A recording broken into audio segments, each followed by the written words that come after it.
Hello, I show you how to hard reset on Huawei P8 Lite. Turn off the phone.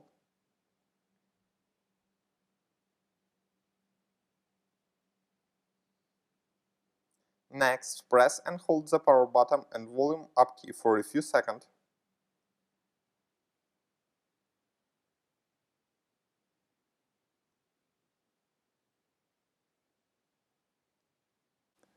Now choose Factory Reset, then select Vape Data.